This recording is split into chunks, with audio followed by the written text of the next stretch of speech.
They said no mind in the galaxy could survive the echo, yet somehow a human did. And all he used was kindness, a chair, and a crushed pack of cookies. So tell me, what kind of universe breaks when compassion becomes the most dangerous power alive? Before we begin, tell me where you're watching from, and subscribe to help this strange little corner of humanity grow. Now, the story starts. The rain came down hard that Thursday afternoon in Cincinnati, turning Riverside's cracked sidewalks into rivers of gray. Inside the old warehouse that someone had optimistically renamed the Interstellar Community Center, Mark Hollis was doing what he did best, staying invisible. He moved through the hallway with a mop bucket, nodding at people without making eye contact. The scars on his forearms caught the fluorescent light as he pushed the bucket past a group of Zentari traders arguing about import tariffs. 3 years since he'd left the fire department. 3 years of making himself small, useful, unremarkable. The Terran Basic class was starting in 10 minutes. Mark wheeled his supplies into the storage closet and grabbed the stack of chairs that never got put away properly. He could set them up, check the projector, and disappear into the back corner before anyone noticed he existed. That was the plan, anyway. The classroom filled quickly. Heavy rain always brought more people inside, humans and non-humans alike seeking shelter and the promise of terrible community center coffee. Mark arranged chairs in neat rows, his hands moving automatically. When someone thanked him, he just nodded and kept working. He didn't notice her at first. Saili had perfected the art of entering rooms like smoke, thin shoulders hunched, dark hair pulled back tight.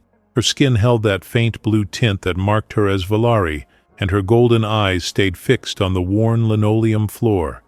She wore gray, always gray, clothes that whispered rather than spoke.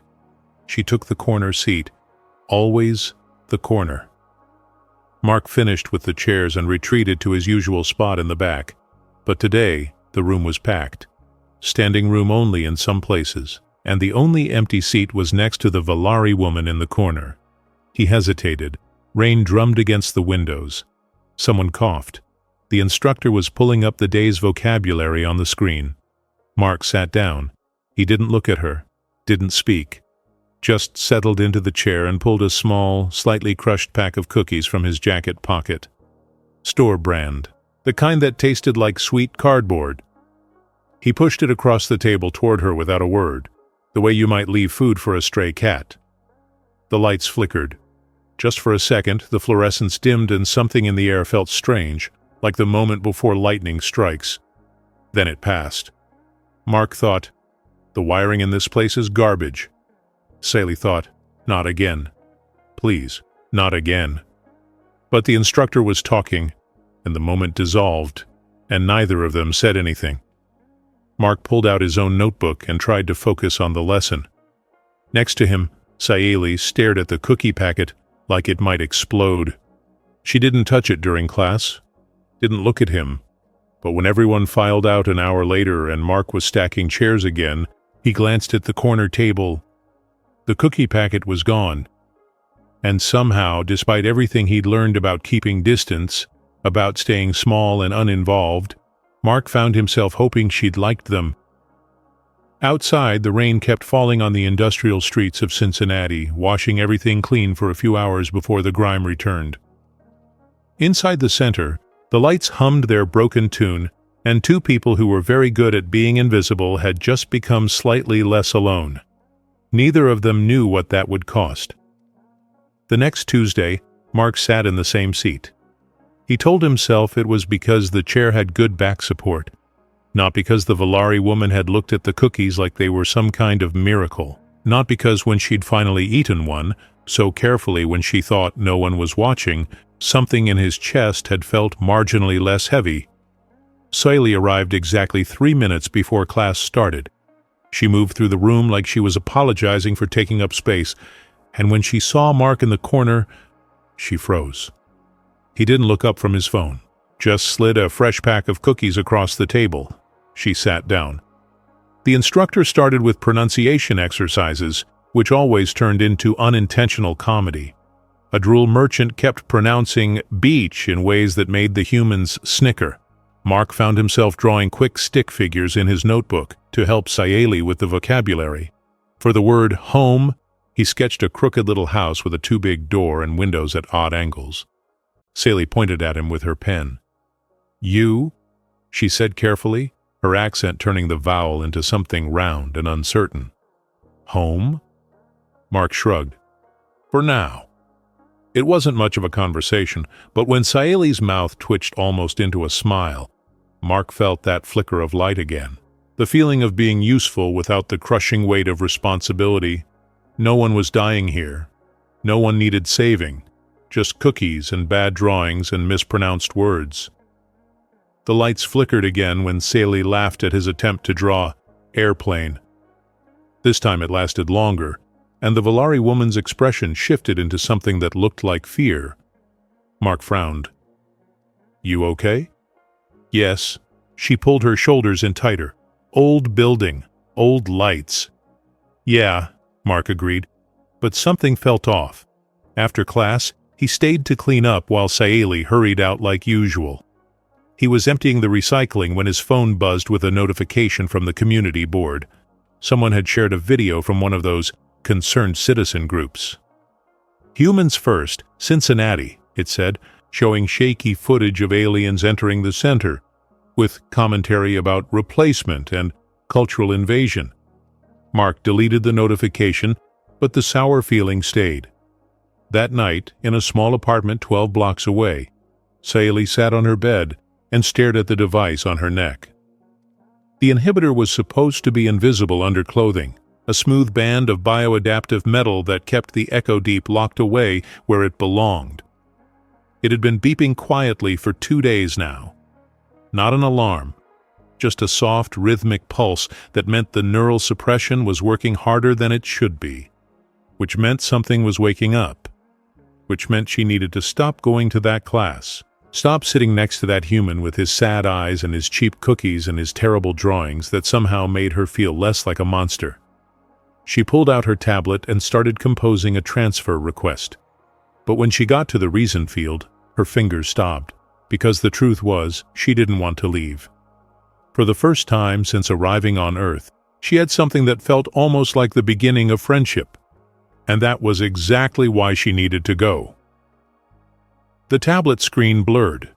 Sayeli blinked hard. Outside her window, Cincinnati glowed with its usual mix of human neon and alien bioluminescence, a city learning to contain 24 species in one crowded space. Most days it worked. Some days people threw rocks. And somewhere in between, a Volari woman clutched a cookie wrapper and tried not to feel the echo of someone else's laughter warming her chest like contraband. The inhibitor beeped again, softer this time.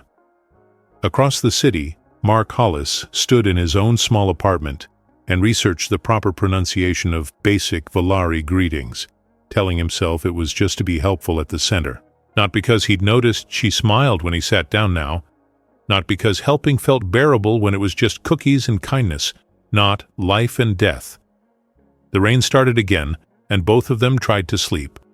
Leo Reeves was 15 and very good at being where he wasn't supposed to be.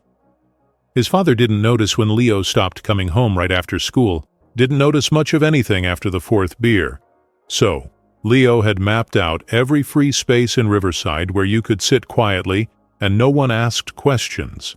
The library, the park until dark, and the community center, where the weird janitor guy let kids hang out as long as they didn't break anything. Mark first spotted him on a Friday afternoon, tucked into the study corner with homework spread out like camouflage. The kid looked exhausted in that specific teenage way that meant trouble at home. "You need help with that?" Mark asked, nodding at the math textbook. Leo shrugged. "Probably." So Mark pulled up a chair and spent 20 minutes explaining algebraic equations using sports statistics, which made way more sense than the textbook method. When they finished, Leo didn't leave. Just started working on English homework, and Mark went back to replacing light bulbs, but stayed in the same room. It became a routine. Leo would show up, Mark would be nearby, fixing things, occasionally helping with homework. They didn't talk much, but the silence felt less heavy that way. The following Tuesday, Leo wandered into the Terran Basic classroom during a break. He saw Mark in the corner with the blue-skinned woman and invited himself over. "What you drawing?" Leo leaned over Mark's notebook. "Vocabulary help." Mark showed him the latest disaster, an attempt at drawing happy that looked more like a demented emoji. Siley's golden eyes flickered between them, uncertain. But Leo grinned at the drawing, grabbed a pencil, and immediately made it worse by adding antennae. "Now it's an alien happy face," Leo declared. Mark snorted. Siley made a small sound that might have been a laugh, and just like that, 2 became 3. The change happened 2 weeks later. Leo came to the center on a Wednesday, which was unusual. Mark was in the main hall when he heard the bathroom door slam. He found Leo sitting on the floor against the wall, trying very hard not to cry. "Hey." Mark crouched down. "What happened?" "Nothing, I'm fine." Leo's voice cracked on the lie. Mark recognized the aftermath of shouting, maybe a smack, maybe just words that hit just as hard. He'd seen it enough times responding to domestic calls back when he wore the uniform. "You want to help me fix some chairs? We've got 3 with wobbly legs." It was a transparent distraction, but Leo took it. They were in the storage room, Mark showing him how to tighten the bolts properly, when Saley appeared in the doorway. She'd been looking for the bathroom but stopped when she saw Leo's red eyes. Something in her expression shifted, softened in a way that looked almost painful. "Are you—" she started, then seemed to struggle for words. "I'm good." Leo forced a smile that didn't reach anywhere near his eyes. Saley's golden eyes suddenly went very bright. Her hand flew to the device on her neck, and she made a soft, distressed sound. Then her own eyes filled with tears, completely involuntary, and she looked horrified. Mark noticed the device on her neck was making a high-pitched whine. "Saley? Sorry." She backed away fast. "I am sorry. I must go." She fled before either of them could respond. Leo looked confused. "What just happened?" "I don't know," Mark said slowly, but something cold had settled in his gut. That evening, Saley submitted 3 transfer requests to 3 different cities. All were denied due to bureaucratic backlog. She sat in her apartment, shaking because she'd felt everything Leo was feeling. The fear, the shame, the desperate hope that someone would notice he was drowning. It had crashed into her like a wave, and for 5 terrible seconds she'd been 15 and terrified in a house that didn't feel safe. The Echo Deep was waking up, and she was running out of time. She didn't know that Mark had spent an hour searching for her after class, worried, or that Leo had asked where the weird nice alien lady went, or that in 3 weeks all of their careful distance would shatter, and the only thing standing between her and complete dissolution would be a man who'd learned to run from fire, deciding for once to run toward it instead. The inhibitor beeped steadily now, a countdown she couldn't stop. Outside, Cincinnati hummed with its uneasy peace, and 3 people who needed each other had just begun to understand how dangerous that need might be. Siley stopped sitting in the corner. For 3 classes straight, she chose seats on the opposite side of the room, as far from Mark as the space allowed. She still came to class, but now she was a shadow again, arriving late and leaving early, avoiding eye contact with everyone. Mark told himself it didn't matter. People had their reasons for distance. He understood that better than most, but it bothered him anyway, in a way he couldn't quite name, like losing something he'd only just started to realize he wanted. Leo noticed immediately. "Where's Siley?" "Over there." Mark gestured vaguely across the room. "Yeah, but why?" "Don't know. Maybe we were too loud." Leo frowned but didn't push it. Instead, he started leaving his homework problems accidentally, too difficult to solve without help, which required both Mark and Seeley to explain things. Subtle as a brick, but it worked. The following Tuesday, Leo orchestrated it perfectly. He showed up with a physics problem that was genuinely beyond him, caught Mark in the hallway, then tracked down Saley in the library. Please, Leo used his best pathetic face. I have a test tomorrow and I'm gonna fail. They ended up at one of the study tables, Leo between them like a referee. Mark explained momentum. Sally corrected his math. Leo asked questions that required them to talk to each other. It almost felt normal. Then Leo's phone buzzed. He glanced at it, and his whole body tensed. I gotta go. He started shoving papers into his bag. You okay? Mark recognized the panic. Yeah, just forgot something. Leo was already backing away. Thanks for the help. He was gone before either of them could respond. In the quiet that followed, Mark and Sally sat across from each other, suddenly aware they were alone. Sally started gathering her own things. You don't have to run, Mark said quietly. Her hands stilled. I am not running. Could have fooled me. He wasn't trying to be cruel, just honest. If I did something wrong, just tell me. I can back off. You did nothing wrong. Sally's voice was barely audible. Then why? She looked at him directly for the first time in days, and there was something raw in her golden eyes. Because you are kind, and that is dangerous for me. Mark didn't understand, but he heard the fear underneath. He pulled his jacket sleeves down unconsciously, covering the scars on his forearms. Old habit, except Sally had already seen them a dozen times. These, she said, gesturing at his covered arms, are from fire, yes? He froze. How did you know that? You smell smoke sometimes, you do not notice, but you check exits. You sit near doors. She paused. You carry fear like weight. Mark felt exposed in a way he hadn't since therapy. You're very observant. No. Sally's voice shook slightly. I feel it. Your guilt. Every time you look at them. The library was too quiet. Mark's throat felt tight. That doesn't make sense. I know. She looked down at her hands. 3 years ago, there was fire. You tried to save people, a family. You could not reach them in time. Now you think you are not hero anymore? You think you are failure, but you are wrong. How do you know that? Mark's voice came out harder than he intended. I never told anyone here about that. I am sorry. Sally stood abruptly. I should not have said. Wait. Mark grabbed her wrist without thinking. The moment they touched, the inhibitor on her neck shrieked. Sally gasped, and Mark felt something he couldn't describe, like emotion given physical weight, like standing inside someone else's pain.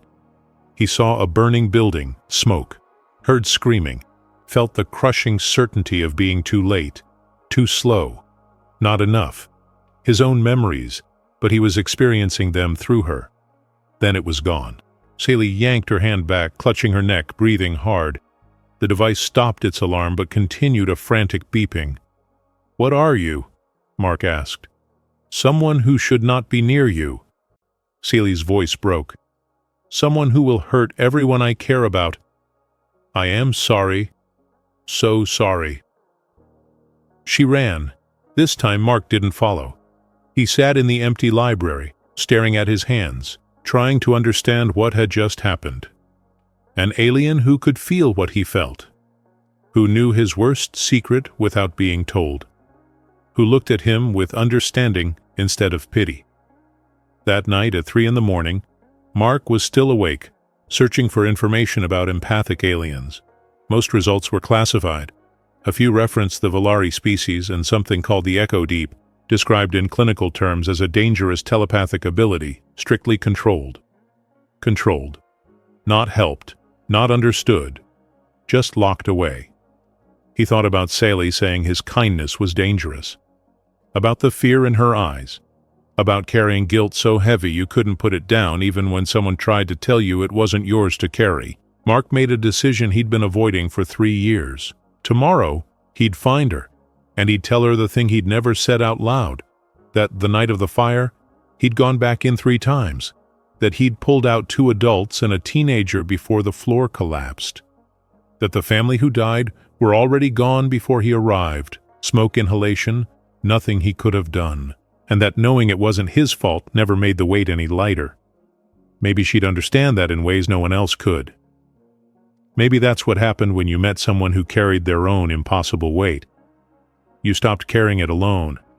Mark didn't get a chance to find Saili the next day. She found him first, or rather, they ended up on the same bus by accident.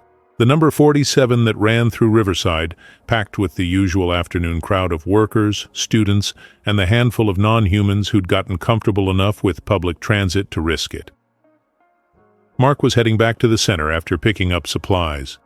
He saw Saili near the back, shoulders hunched in that familiar way, and was making his way toward her when he heard it. "Yo, check this out." One of 3 guys in their 20s, phone out, pointing it at Saili. She'd gone very still. "She's doing that thing," another one said, not quite whispering, "where they pretend they don't speak English." "Speak English, E.T.?" The first guy moved closer. "You understand taxes? American jobs?" They were filming her. Everyone else on the bus was doing that thing people do, pretending very hard not to notice. Mark moved without thinking. "Turn off the phone." All 3 guys looked at him. The one with the phone grinned. "Why? It's a free country." "Turn it off," Mark repeated. His voice had gone flat, the tone he used to use on scenes when people were drunk and belligerent. "Who the hell are you? Someone telling you to stop harassing people on the bus." The guy with the phone stepped closer. "Maybe you should sit down, old man, before you get hurt defending your alien girlfriend." Mark saw the punch coming, didn't dodge fast enough. The guy's fist caught him on the jaw, snapping his head back. He tasted blood. Then everything stopped. Not literally, but something happened that made everyone freeze. A wave of emotion so intense it bypassed thought entirely.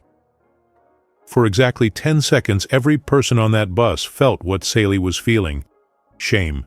Deep, sickening shame of existing wrong. Fear that wasn't rational, just pure prey animal terror. The desperate wish to disappear, to not be, to stop taking up space in a world that didn't want you.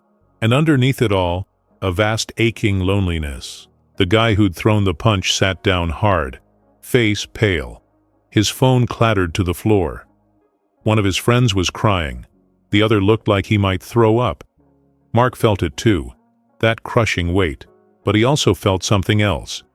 The echo deep didn't just project, it connected. For those 10 seconds, he understood exactly what it meant to be Saili, and the knowledge hurt worse than the punch. The bus driver pulled over without being asked. The 3 guys got off, silent, not looking at anyone. Other passengers moved away from Saili, not aggressive, just instinctive self-preservation. She was standing now, golden eyes too bright, the inhibitor on her neck smoking slightly. "We should go," Mark said quietly. Saili nodded, mute. They got off at the next stop with Leo, who'd been sitting up front and had witnessed everything with wide eyes. The video went up within the hour. Someone else on the bus had been filming, caught the whole thing from a different angle. By evening it was all over local social media. Alien uses mind control on Cincinnati bus. Psychic attack in Riverside.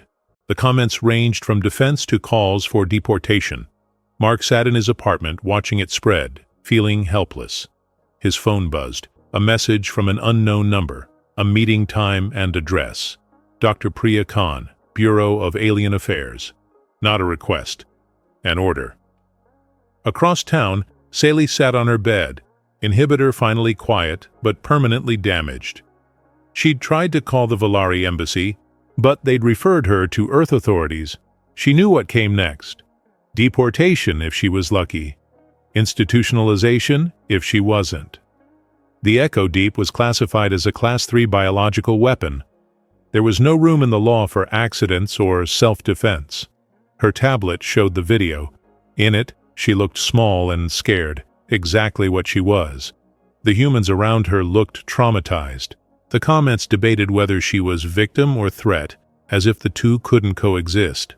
She thought about Mark getting punched because he stood up for her, about Leo witnessing her lose control, about the promise she'd made to her family that she would never, ever let the Echo Deep hurt someone again. Her phone buzzed, the same message Mark had received. Tomorrow, everything would end. She'd be taken somewhere away from people she could hurt. Maybe that was right. Maybe that's what she deserved. She didn't know that Mark was sitting in his own apartment, jaw swelling, making a very different decision. That Leo was in his room, uploading a different edit of the video, one that showed what happened before Saley defended herself. Or that Dr. Khan was reviewing Saley's file and remembering her own son, who everyone said was dangerous too, until someone decided to see the person under the diagnosis. The city lights blurred through her window, and Saley let herself cry properly for the first time since arriving on Earth. Tomorrow she'd be strong again, be small again, be sorry again. Tonight, she let herself mourn something she'd barely started to have. A place where someone sat beside her without fear, where cookies meant kindness, where existing didn't feel like a crime. The inhibitor was dead. The echo deep was waking up, and time was running out. Dr. Priya Khan's office was exactly what Mark expected. Government bland, with mandatory photos of diversity initiatives and interstellar cooperation. What he didn't expect was to be told to wait in the lobby while Saley was questioned alone. He'd arrived early, jaw still tender from yesterday's punch. Saley had come in looking hollow, like she'd already accepted her fate. They'd exchanged one look before she was led into an interior office. That was 3 hours ago. Mark paced, sat, paced again. The receptionist stopped trying to make him sit still. Inside the office, Saley sat across from Dr. Khan with the resigned posture of someone who'd been through this before. The inhibitor around her neck was charred and useless. Khan had insisted on recording everything. "Tell me about your sister," Khan said, not unkindly. Saley had known this was coming. "Her name is Vela. She is 26 now. She has not spoken in 18 years. "Because of you." "Yes." Saley's voice was flat. "Because of me." Khan pulled up a file on her screen. "You were 8 years old. Your sister was 10. You'd just started manifesting the Echo Deep. Your family didn't have access to inhibitor technology yet." "I was scared." Saley's hands tightened in her lap. "Vela tried to help. She held me. She was not afraid of me. She should have been." "What happened?" The memory was still crystal clear, would always be crystal clear. "I felt everything at once. My fear became her fear. Her fear fed back into me. It grew. I did not know how to stop it. She fell. She did not get up. Now she lives in a care facility, and she does not know anyone, not even me. The report says it was an accident." "The report does not matter. I broke my sister's mind. That is truth." Khan was quiet for a moment. "The Echo Deep is classified as a Class 3 biological weapon. You understand what that means?" "Yes." "Current protocol requires either permanent inhibition with a new implant, which would effectively lobotomize your emotional range, or deportation to a controlled facility, off-world." "I understand." "You don't seem surprised." "I am not." Saley looked at Khan directly. "I knew the risk when I came to Earth. I thought I could control it. I was wrong. I endangered people yesterday. I will endanger more if I stay." The video shows self-defense. The video shows weapon. Same thing. Khan leaned back. "You're wrong about that, but I need to understand something. The inhibitor readings showed unusual fluctuations for weeks before yesterday. What changed?" Saley was silent. "Was it the human? Mark Hollis?" "He did nothing wrong." "That's not what I asked." Another silence. Then Saley said quietly, "He sat beside me. No one has done that in very long time, and his kindness made the Echo wake up, because his emotions are very strong, even when he hides them. I tried to stay away. I failed." "So he's a trigger." "No." Saley's voice turned fierce. "He is a good person who should not have to carry guilt that is not his. He tried to help me, and I am danger to him. Please, if you must punish someone, punish only me." The door opened. Mark walked in, followed by a flustered receptionist. I told him he couldn't. She's been in here for 3 hours, Mark said. Either charge her with something or I'm taking her home. Khan raised an eyebrow. This is a federal investigation, Mr. Hollis. Into what? Self-defense? 3 guys harassed her. I intervened. She panicked. That's not a crime, that's trauma response. She has a biological ability classified as a weapon. She has a name. Mark's voice went cold. And she's not a weapon. She's a person who's been treated like a bomb her whole life. You really surprised she's unstable? Mr. Hollis. No. He was angry now, properly angry, in a way he hadn't let himself be in years. I read about your classification system, Class 3. You know what else gets that rating? Humans with PTSD who've hurt people during flashbacks. You don't lock them in facilities. You give them therapy and support, and the benefit of being treated like people. The Echo Deep is different. Why? Because it's not human? Because you can't understand it? Khan studied him. Sit down, Mr. Hollis. I'm fine standing. That wasn't a request. Mark sat. Siley was staring at him like she'd never seen him before. Khan pulled up a photo on her screen, turned it to face them. A teenage boy with cerebral palsy, smiling in a wheelchair. My son, Khan said. He has violent seizures. Twice he's hurt people during them, including me. By your logic, Mr. Hollis, he's also dangerous. Also needs support instead of imprisonment. I agree. She closed the file. But the law doesn't care about my opinion or yours. It cares about threat assessment. Then assess properly, Mark said. Yesterday, Saley could have hurt everyone on that bus badly. She didn't. She defended herself proportionally and then stopped. That's called control. It's also called luck. No. This time Saley spoke. It was choice. The Echo wanted to break them. I did not let it. That is difference between weapon and person. Khan was quiet for a long moment. Then she said, I'm going to tell you something off the record. I have 72 hours before federal mandate requires I either fit you with a new inhibitor or begin deportation proceedings. In that time, I need you to prove you can maintain control, and I need a viable support system. I'll do it, Mark said immediately. You don't know what you're offering. Yes, I do. I've done crisis intervention training. I know grounding techniques, and apparently I'm already connected to whatever this Echo thing is, so use that. If she loses control again, it could kill you. People keep threatening me with death. I keep not dying. Mark looked at Saley. Unless you don't want help. Your choice. Saley's golden eyes were wet. Why would you risk this? Mark thought about fire, about guilt, about 3 years of making himself small because he was afraid of failing again. Because someone should have sat beside me when I needed it. And they didn't. I'm not letting that happen to someone else. Khan pulled out paperwork. 72 hours. Starting now. If there's another incident, even a small one, this is over. Understood? They both nodded. Outside, the sun was setting over Cincinnati. Mark and Sayeli stood on the sidewalk, neither quite sure what happened. You did not have to do this, Sayeli said. I know. I am very dangerous. I know that too. Then why?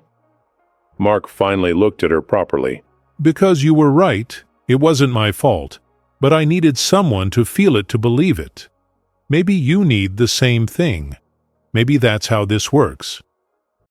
Somewhere in the building behind them, Khan was writing notes that would change protocol for the next decade.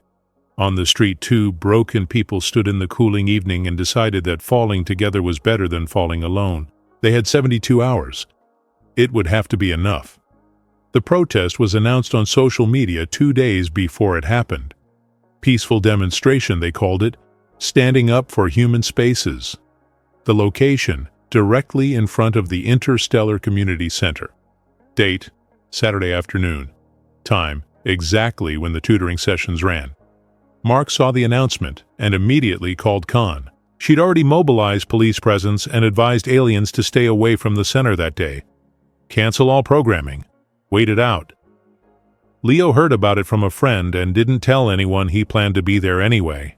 Saturday morning, Sally woke up with the Echo Deep already active, responding to the anxiety rippling through the city's alien population. Without the inhibitor, she had no buffer. Every fearful Velari, every nervous Zentari, every alien checking their exits, it all fed into her like static electricity building before a storm. She should have stayed home. That's what Khan ordered, what Mark asked, what common sense demanded, but she'd spent 18 years running from the Echo Deep, and she was done running. The protests started small, maybe 30 people with signs, chanting slogans about sovereignty and jobs. The police formed a light barrier. Inside the center, Mark had convinced most people to clear out, but a tutoring session was still running upstairs. 12 aliens, 8 humans, all kids between 13 and 17. Leo was one of them. He'd slipped in through the back, telling himself he was there to help if things got bad. Really, he was there because the center was the only place that felt safe, and he wasn't letting anyone take that away. Mark found Sally outside, standing across the street, watching the crowd grow. "You need to leave," he said. "So do you. This is different. If they see you, it gets worse." "It is already worse." Sally's voice was distant. "I feel them, the ones with signs. They are not just angry, they are afraid, and fear makes people dangerous." "Then let's get you somewhere safe." "Where is safe, Mark? Where do I go that fear does not follow?"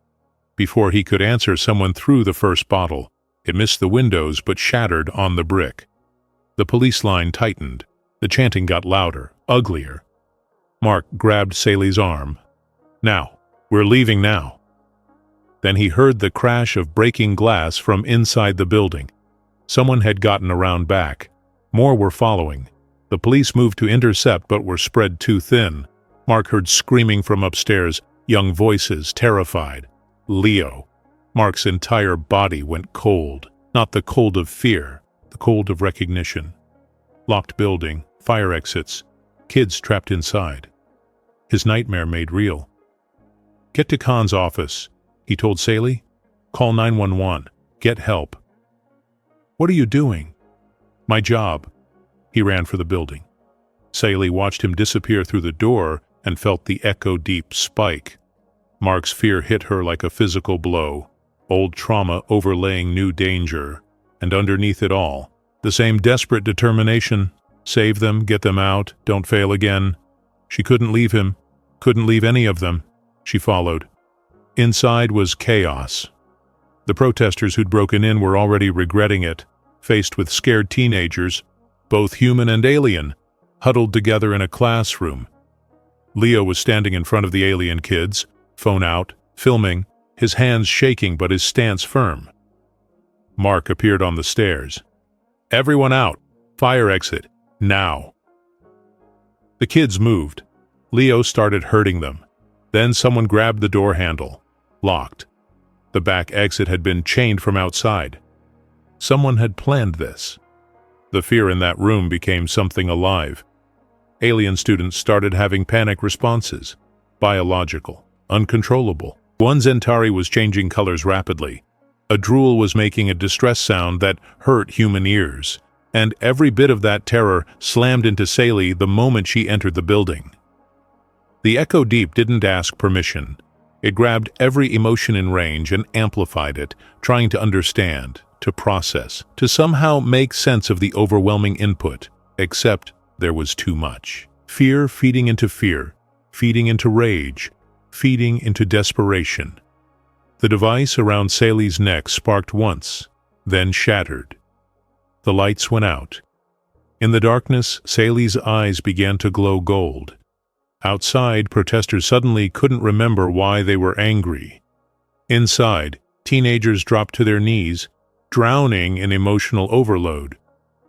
On the stairs, Mark fought through the wave of feeling and understood with perfect clarity what was happening.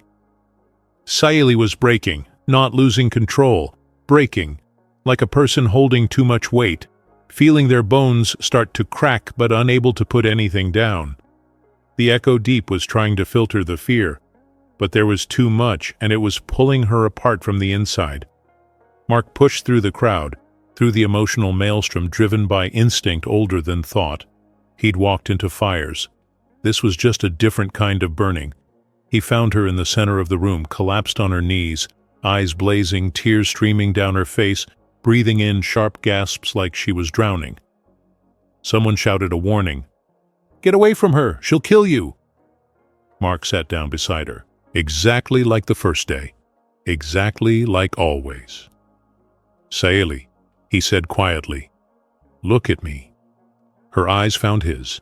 He felt the echo deep grab onto him, desperate for something solid in the chaos. It hurt. God, it hurt.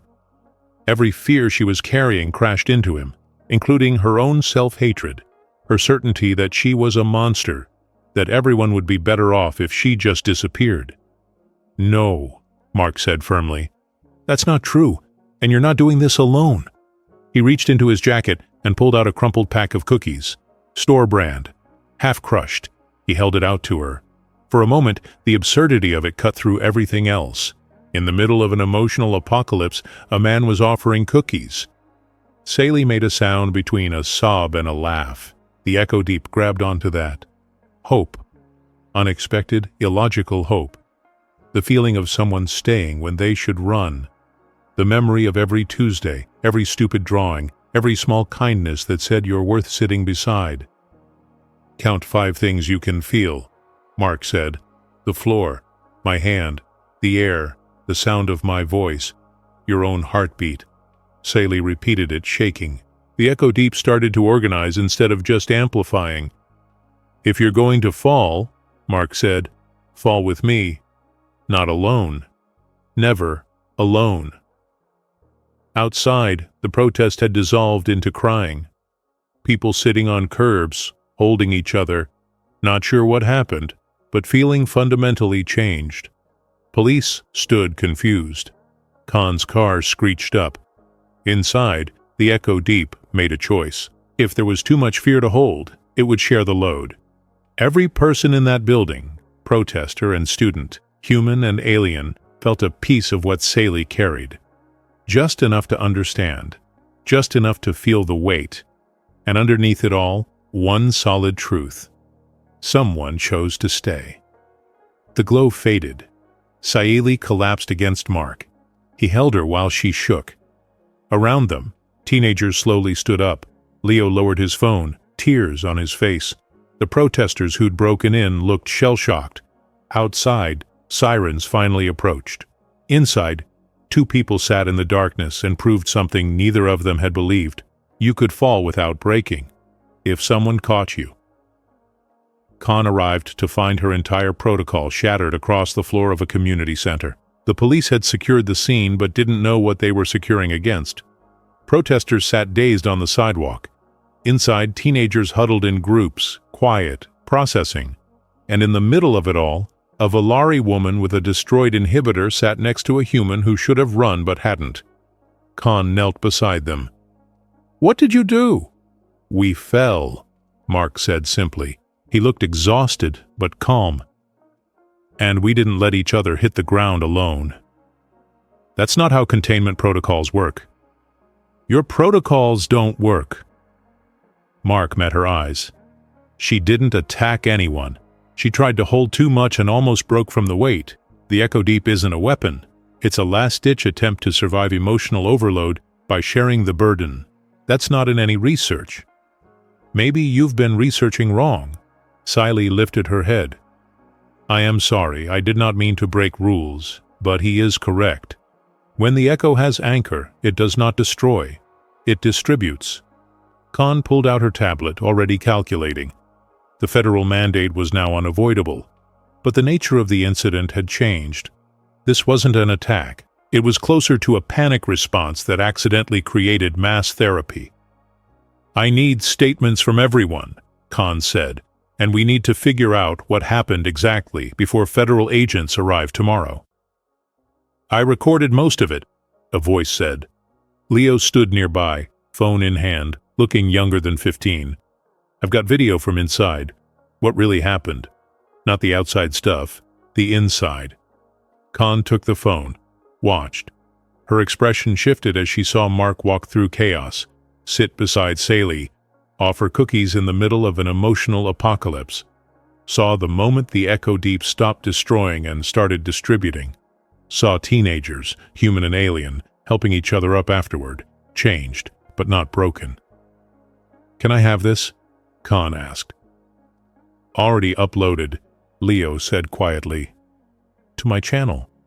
It's probably spreading right now." Khan pulled up social media on her own phone. He was right. The video was already shared hundreds of times. But the narrative was different from the bus incident. This one was titled, "She wasn't attacking, she was drowning, and he stayed." Comments rolled in, arguments yes, but also understanding. People sharing their own stories of panic attacks, of friends who'd stayed when it got bad, of the difference between malice and drowning. One comment had thousands of likes. "That's not a weapon. That's a person having a breakdown while trying not to hurt anyone." And that man understood the assignment.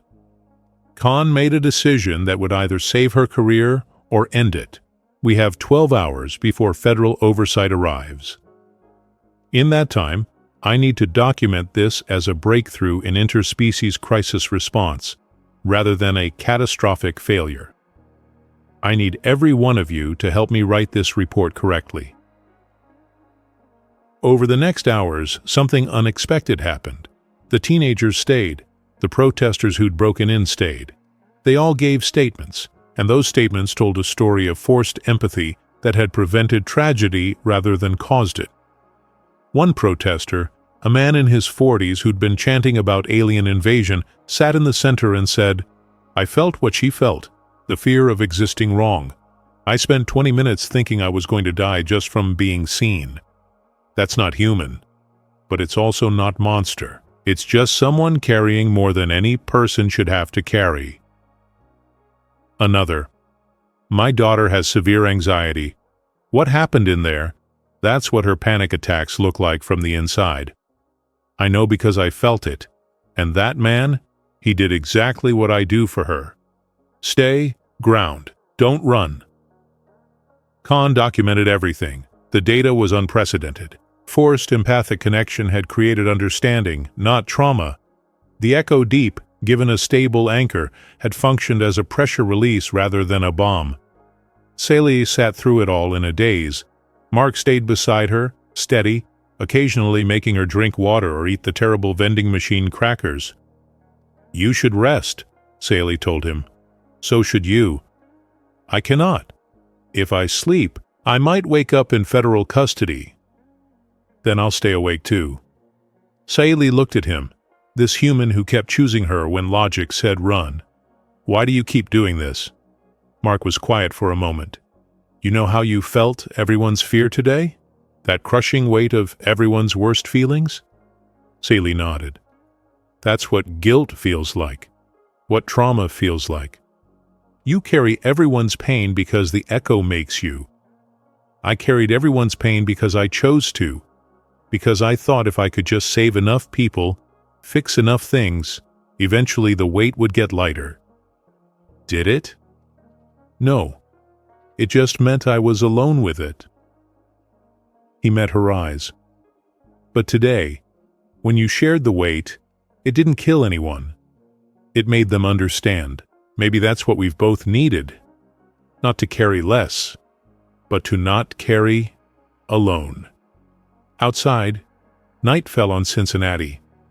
Inside, Leo sat with other teenagers, comparing notes on what they'd felt, processing together. Protesters and students talked carefully, finding unexpected common ground in shared emotional experience. Khan's phone buzzed. A message from her supervisor. Federal team delayed 24 hours. Use the time wisely. She looked at Mark and Saley, at Leo, still filming, documenting everything, at the group of humans and aliens in the center, talking instead of fighting. "I think," Khan said slowly, We might have accidentally invented something. Protocol didn't work because protocol treats the Echo Deep like a bomb, but you two treated it like a person having a medical emergency. What if that's the answer? What are you suggesting? Mark asked. That instead of containing Saley, we develop a support system, trained anchors, emergency response for empathic overload, not imprisonment, treatment. The law does not allow this, Saley said. The law doesn't forbid it either. We're in gray area, and sometimes gray area is where progress happens. Mark felt something he hadn't felt in years, hope that wasn't immediately crushed by reality. We've got 24 hours to prove it works, Khan said. After that, federal mandate kicks in regardless. But if we can demonstrate controlled manifestation with human support, we might change the conversation. How do we prove that? Saley asked. Khan smiled. We document, we practice, and we pray that bureaucracy moves slower than social media. Outside, Leo's video hit 10,000 shares. Inside, a broken protocol was becoming something new. And for the first time since arriving on Earth, Saley let herself believe that maybe, just maybe, she wasn't a monster. She was just someone who needed someone to sit beside her, and Mark had decided that was exactly what he was good at. The federal agents arrived exactly on time, which meant Khan had 16 hours instead of 24. They came with documentation, mandates, and the kind of bureaucratic certainty that turns people into case numbers. The lead agent, Director Moss, reviewed Khan's reports with the expression of someone who'd already made up his mind. Interesting data, he said. Irrelevant to classification. The Echo Deep demonstrated controlled distribution, Khan argued. With human anchoring, it functions as therapeutic rather than destructive. Or it failed to destroy because it was weakened. Either way, the subject represents an unacceptable risk. Moss pulled out transfer papers. She'll be relocated to Facility 7 for indefinite study and containment. That's a research prison. That's a controlled environment where she can't hurt anyone. Mark had been standing in the corner, officially just a witness. He stepped forward. She didn't hurt anyone yesterday, she helped them. Mr. Hollis, your statement has been noted, but you're not qualified to make medical or security determinations. No, Mark agreed. But I'm qualified to tell you that locking someone up for having a panic attack is wrong. It's not a panic attack, it's a Class 3 ability that caused mass psychic disturbance. It's both. Saley spoke quietly from her chair. I understand your fear. I share it. But Director Moss, what happened yesterday was not attack. It was breakdown. And Mark Hollis taught me that breaking does not mean destroyed. It means you find what holds when everything else fails. Poetic, still not changing the outcome. Khan pulled up Leo's video. This has 2 million views now. The public narrative is shifting. If you remove her to a facility against this tide of support, you create a martyr situation. Or we demonstrate appropriate caution. They were losing. Mark could feel it. The weight of bureaucracy, the safety of saying no, the impossibility of changing systems designed to protect themselves rather than people. Saley felt it too. Felt Moss's certainty, Khan's frustration, Mark's rising desperation. Felt the protesters outside who'd come to support her now, not oppose. Felt Leo in the hallway, scared. Felt the web of connection that had grown around her in just weeks. The Echo Deep stirred. Not in panic this time. In recognition.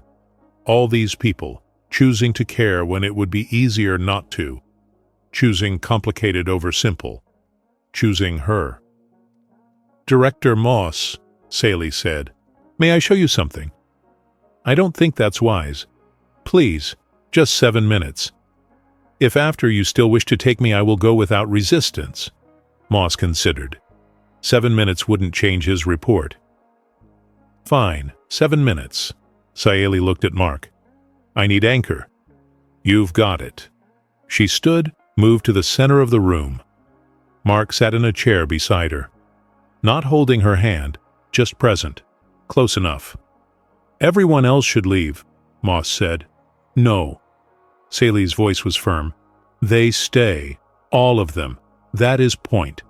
Khan, Moss, 3 other federal agents, Leo watching from the doorway, 2 police officers who'd stayed out of curiosity, 12 people total. Saley closed her eyes and let the echo deep rise. But this time, she didn't fight it. Didn't try to contain it. She let it do what it was designed to do. Connect. For 7 minutes, everyone in that room experienced what Saley had experienced her entire life.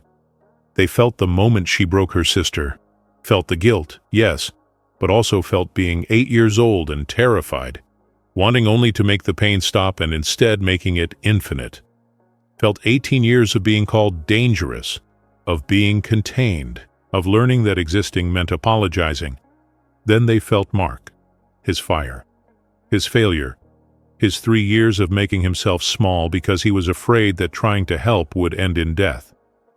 They felt the moment he chose to sit beside Saley anyway, not despite the fear, but because of it. They felt the protesters yesterday, the genuine fear underneath the anger, the economic anxiety, the terror of a changing world, not excusing it, just understanding it.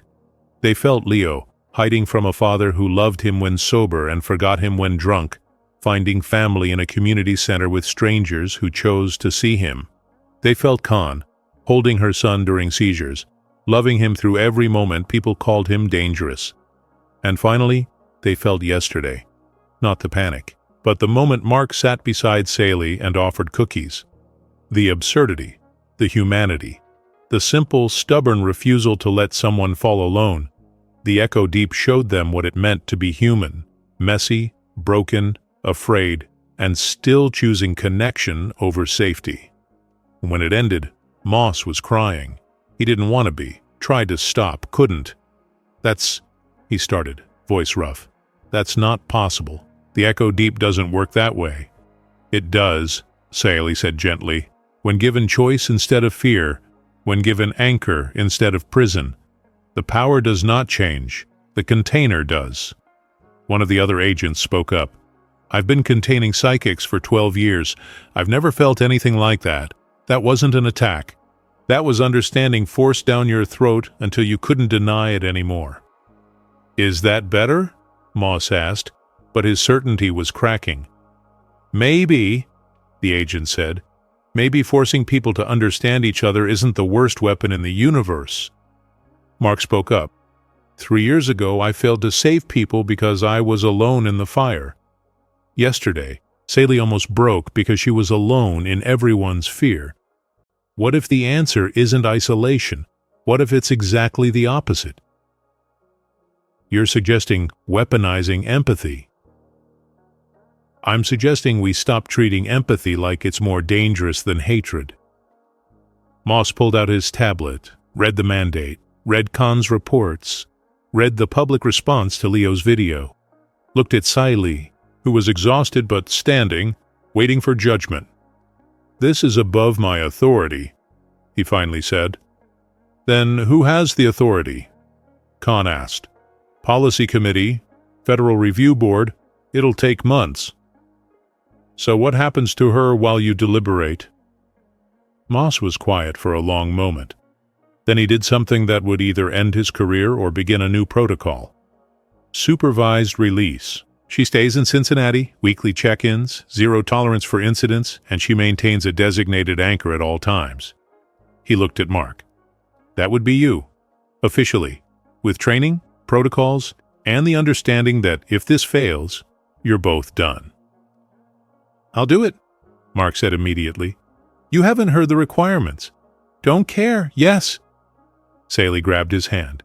Mark, you do not have to. I know. I'm doing it anyway. He looked at Moss. What do you need?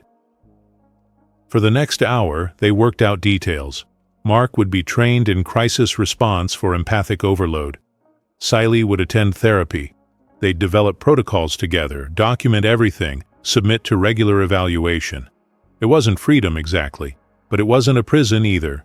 It was a chance. When the federal team left, Leo threw his arms around both of them. You're staying. You're actually staying." Outside, the group of supporters cheered when they saw Saley emerge. Not free, but not taken either.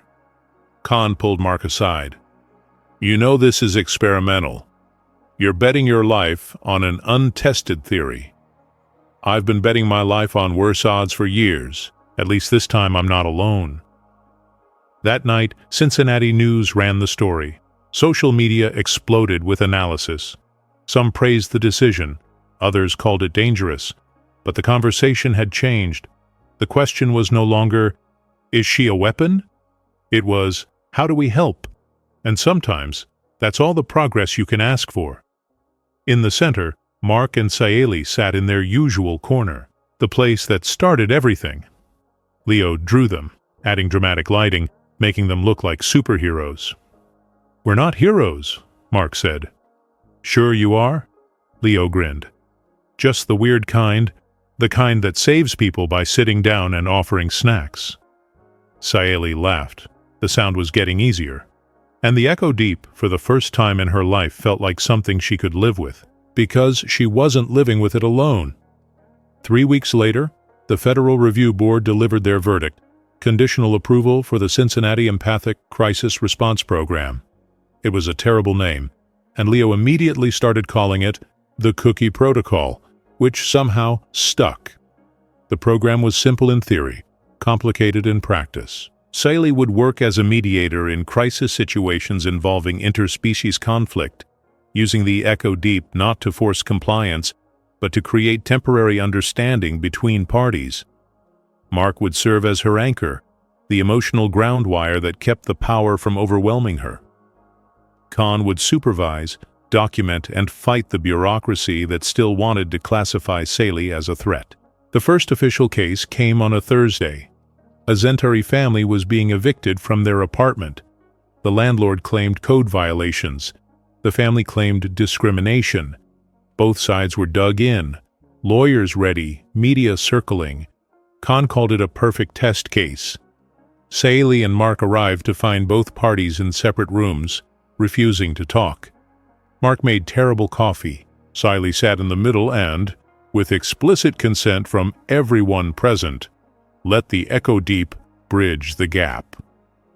The landlord felt the Zentari family's fear of losing their home, their children's confusion about why their neighbors suddenly hated them. The family felt the landlord's genuine financial stress, his own father's business lost to bad tenants years ago, the way that trauma made him see threat everywhere. Neither side was fully right, neither was fully wrong. But for 10 minutes, they understood each other completely. They settled out of court. The family got more time, new housing assistance. The landlord got verification of code compliance. Nobody was happy exactly, but everyone felt heard. It wasn't dramatic, wasn't world-saving, but it was real progress, measured in small choices to understand instead of hate.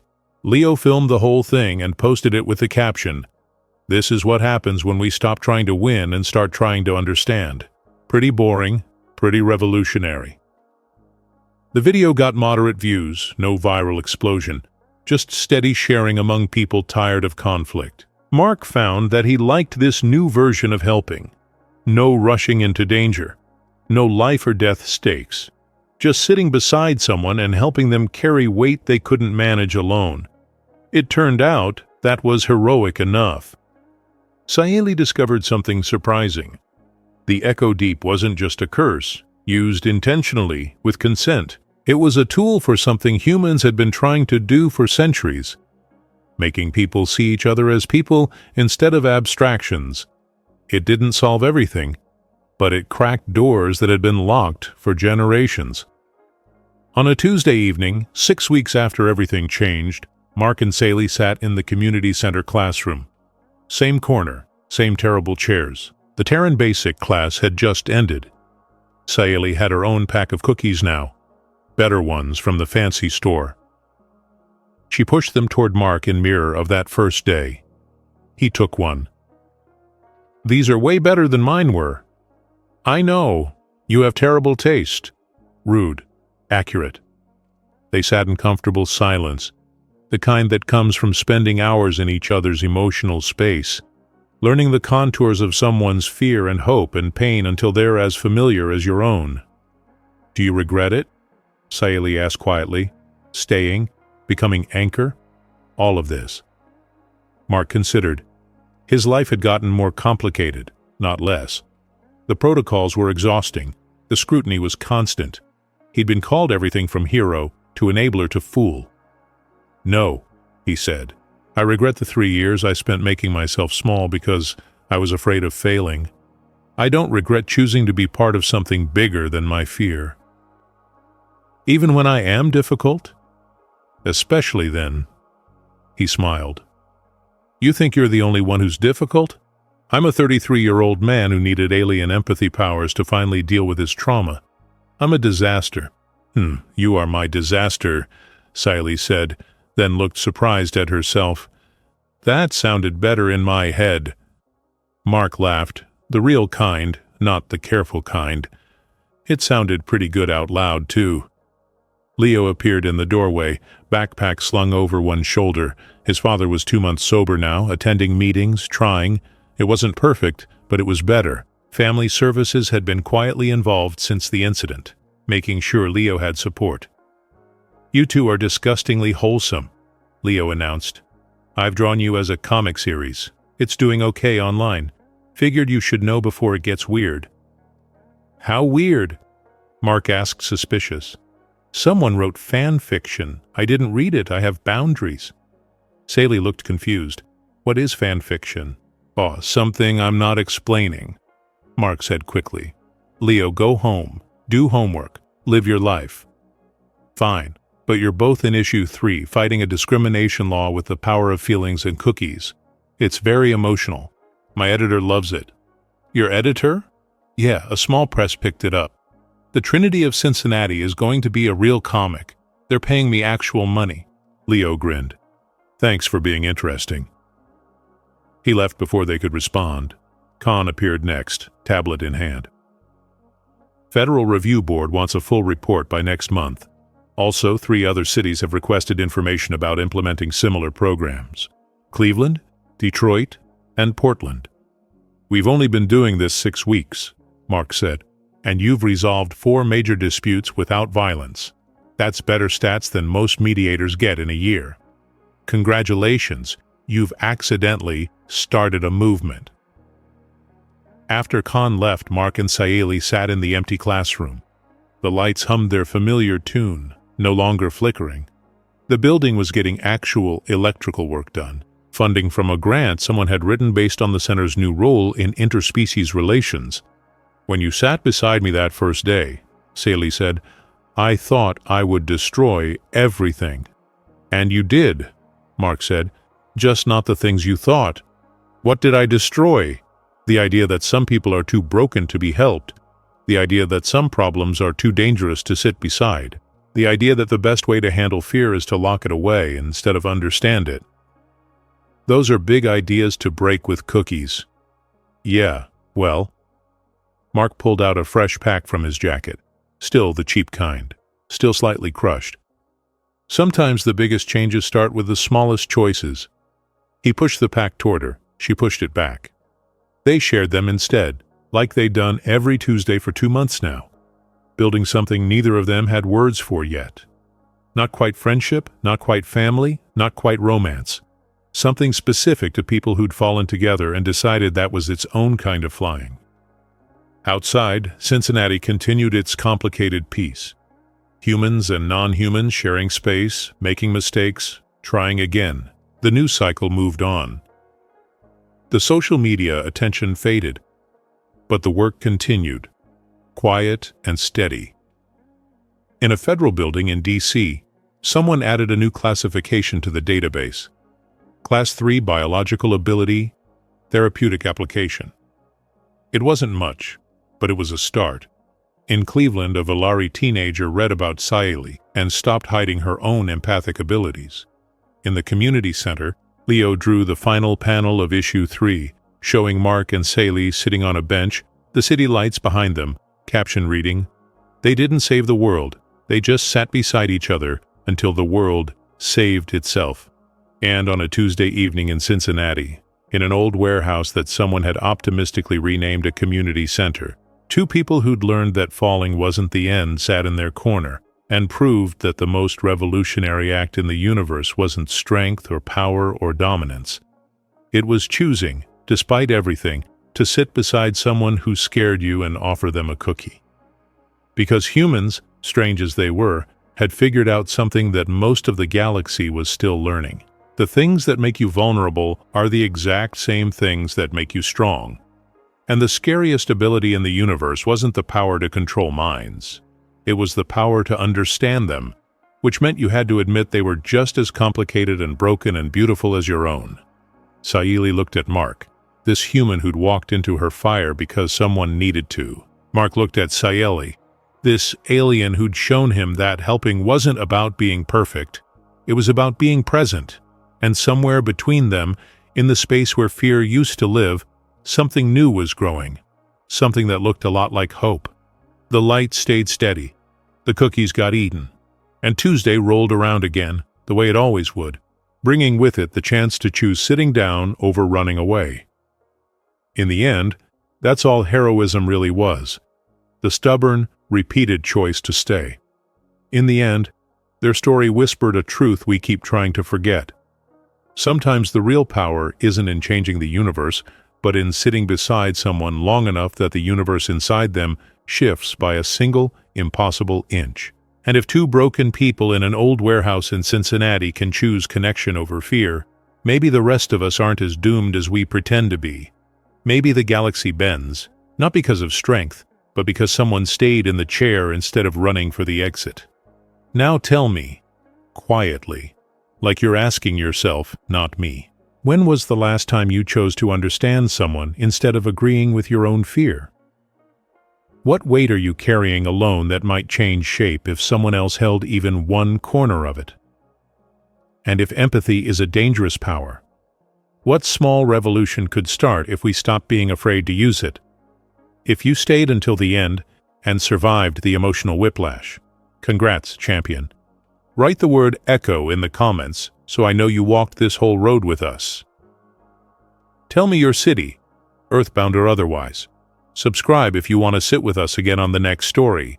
Like, hype, and share this video if you believe tiny acts of courage deserve to orbit a little farther. And don't miss the follow-up story waiting in the final card on your screen.